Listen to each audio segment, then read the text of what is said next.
ఎన్నికల్లో ఇచ్చిన హామీ మేరకు రుణమాఫీ చేయడంతో తెలంగాణ వ్యాప్తంగా సంబరాలు మిన్నంటున్నాయి. రైతులతో పాటు నేతలు తమ ఆనందాన్ని వ్యక్తం చేస్తున్నారు. కాంగ్రెస్ పాలనలో రైతులు పేదలకు న్యాయం జరుగుతుందని చెబుతున్నారు. ఈరోజు చాలా సంతోషకరమైన దినం, చరిత్రాత్మకమైన దినం.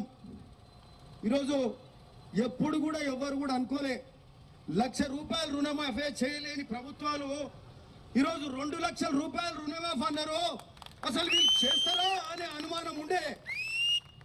దాన్ని అది కాదు, మేము మరి తప్పకుండా రుణమాఫీ చేస్తాము, లక్ష్మీ నరసింహస్వామి మీద ఆన అని మనం గౌరవ ముఖ్యమంత్రి రేవంత్ రెడ్డి గారు ధైర్యంగా చెప్పిండ్రు, దేవుని సాక్షిగా చెప్పిండ్రు.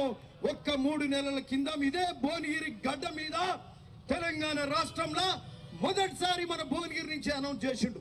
పైసలు లేనప్పటికీ సహజోపేతంగా మన ముఖ్యమంత్రి రేవంత్ రెడ్డి గారు నాడు రాహుల్ గాంధీ గారు ఇచ్చిన మాట మేరకు ఏదైతే రైతు డిక్లరేషన్ వరంగల్ మే 22, 2022లో వరంగల్ డిక్లరేషన్ సాక్షిగా నాడు రాహుల్ గాంధీ గారు చెప్పినట్టుగా రాహుల్ గాంధీ గారు మన నాయకుని మాట నిలబెట్టాలని చెప్పి ఇక్కడ మన నాయకుడు రేవంత్ రెడ్డి గారు ఆ మాట నిలబెట్టుకొని 1,00,000 రూపాయలు ఈ రోజుకు మరి రుణమాఫీ చేసే కార్యక్రమం.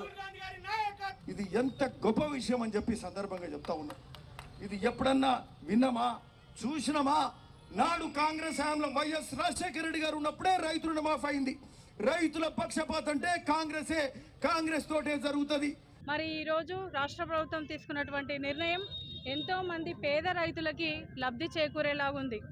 ఈరోజు రాష్ట్ర ప్రభుత్వం తరఫున రైతు రుణమాఫీ మొదటి విడతలో 1,00,000 రూపాయల వరకు రైతులకి రుణమాఫీ చేయడం జరుగుతుంది. మరి తెలంగాణ రాష్ట్రంలో మొదటి విడతలో 11,42,425 మంది లబ్ధిదారులకు 6,386 కోట్లని ఈరోజు రాష్ట్ర ప్రభుత్వం సీఎం రేవంత్ రెడ్డి గారు, బట్టి విక్రమార్క గారు, మంత్రులందరి నిర్ణయం మేరకు ఈరోజు రిలీజ్ చేయడం జరిగింది. ఆగస్టు 15 లోపల మిగతా వాళ్ళందరికీ కూడా మిగిలిన అమౌంట్ రిలీజ్ చేస్తుంది. మరి ఈరోజు మహేశ్వరం నియోజకవర్గంలో 5,000 మంది లబ్ధిదారులు ఎవరైతే ఉన్నారో వాళ్ళందరికీ కూడా శుభాకాంక్షలు తెలియజేస్తూ బడంగపేట కార్పొరేషన్ నుంచి వచ్చినటువంటి కాంగ్రెస్ పార్టీ నాయకులకి, అభిమానులకి, రైతన్నలకి ముందుగా ధన్యవాదాలు తెలియజేస్తూ ఇలాంటి మంచి కార్యక్రమాలన్నీ ప్రతి ఒక్కరూ ఎంకరేజ్ చేయాలి. ప్రతిపక్షాలు ఏమని ప్రచారం చేసినాయంటే కాంగ్రెస్ ప్రభుత్వం రుణమాఫీ ఇయ్యదు అని చెప్పి వాళ్ళు అబద్ధాలు ఇన్ని నెలలు ప్రచారం చేశారు. కానీ ప్రజలు నమ్మలే.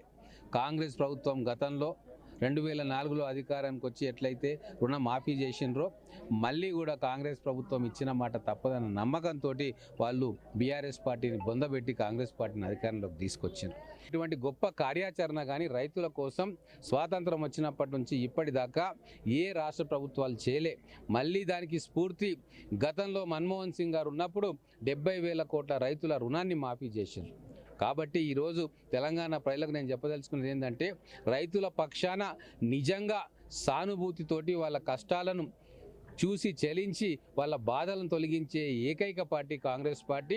ఈరోజు అదృష్టం కొద్దీ మనకు తెలంగాణ రాష్ట్రంలో ఒక దుర్మార్గ పాలన అంతమై మళ్ళీ తెలంగాణ ఇచ్చిన కాంగ్రెస్ పార్టీ ప్రజాపాలన మొదలైంది. కాబట్టి రైతులకు ఇప్పటి నుంచి ఏ బాధలు కూడా ఉండవు. మేమందరం కూడా రైతులను